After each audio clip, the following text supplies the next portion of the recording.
தினமலர்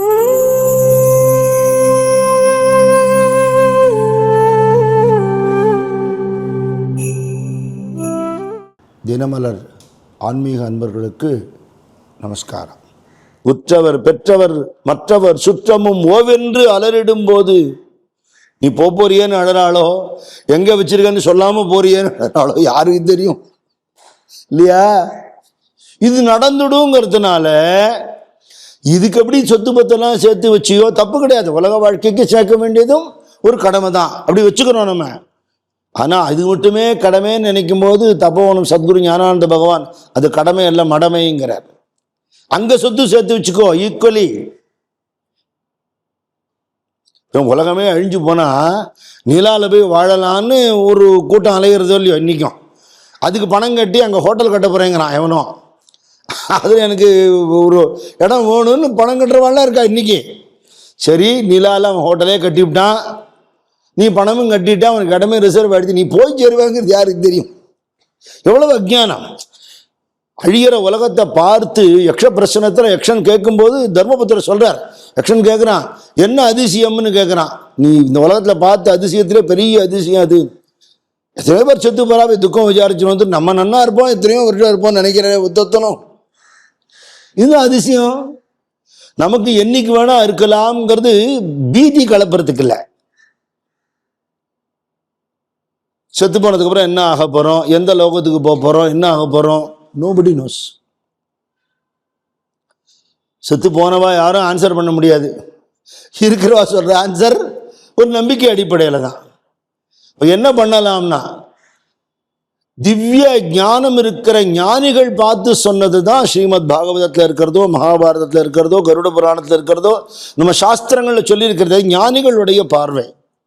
எப்படி விஞ்ஞானிகளை நம்புகிறோமோ, சயின்டிஸ்டை நம்புகிறோமோ, ஞானிகளையும் நம்பணுமே. அவளும் ஆராய்ச்சி பண்ணி யோக ரீதியாக தெரிஞ்சுன்னு தானே சொல்லியிருக்கா. அப்படி சொன்ன பதில்கள் நமக்கு புராணங்களில் இருக்கு. எந்த லோகங்கள் எங்கெங்கே இருக்கு, அங்கே என்னென்ன நடக்கிறது டீட்டெயிலாக சொல்லிக்கிற பஞ்சமஸ்கந்தத்தை சிவபிரம்மம் பரீட்சத்துக்கு அத்தனை லோகங்களை பற்றி சொல்றார். நரகலோக வர்ணனை, என்னென்ன நரகங்களில் என்னென்ன தண்டனை டீட்டெயிலாக இருக்கு. பாகவதம் படித்தா நம்ம அதெல்லாம் தெரிஞ்சுக்கலாம். இப்போ நம்ம எங்கே போக போகிறோம், அதை யார் தீர்மானம் பண்ணுறான்னா நம்மளையும் தான் தீர்மானம் பண்ணுறோம். நம்மளுடைய சிந்தனை, சொல், செயல், இந்த மூணு தான் அதை தீர்மானம் பண்ணுறது. முந்தின ஜென்மாவில் என்ன நடந்தது தெரியாது, அடுத்த ஜென்மாவில் என்ன நடக்க போகிறது தெரியாது. ஞானானந்த சத்குரு சொல்வார், நேத்திக்கு நடந்ததே நினைவில்லை, இந்த ஜென்மால இதுவரையில உடுத்தின்னு கிழிச்ச வஸ்திரத்தோட கணக்கே நமக்கு தெரியாது. பழசை பத்தி நினைச்சு பிரயோஜனம் இல்லை, புதுசை பத்தி அனுமானிச்சு பிரயோஜனம் இல்லை. அப்போ இந்த க்ஷணம் நமக்கு சத்தியம். இப்ப பகவானை நினைக்க முடியறது, நினைச்சிடுவோம். இப்ப நாம சொல்ல முடிகிறது, சொல்லிடுவோம். 4 பேருக்கு நல்லது நினைச்சு சொல்லி செய்ய முடிகிறது, செஞ்சிருவோம். இதுதான் வாழ்க்கையுடைய பிரயோஜனம்.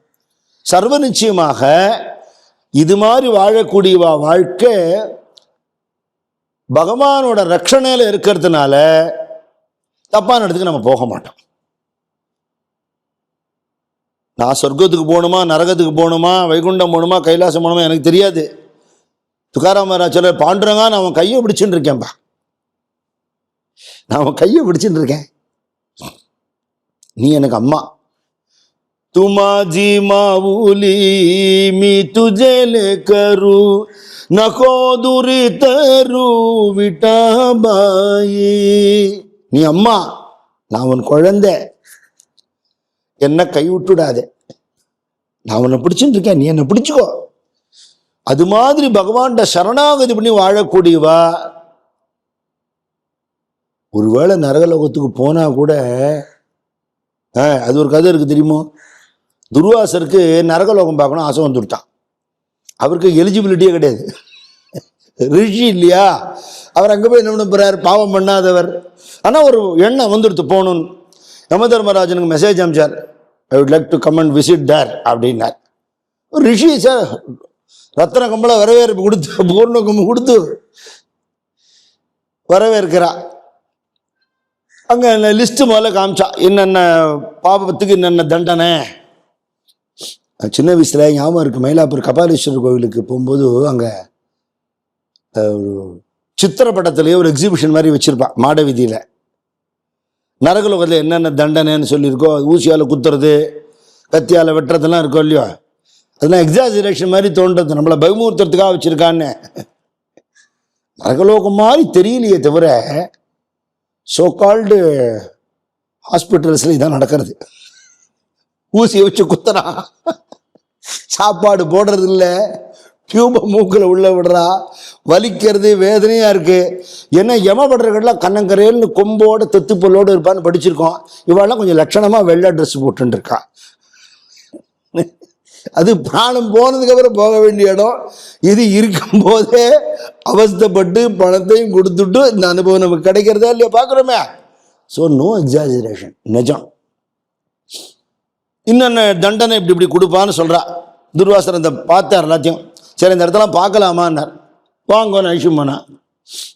இவர் எங்கெங்கெல்லாம் போகிறாரோ எல்லா இடத்துலையும் சத்சங்கம் நடந்துட்டு இருக்கு.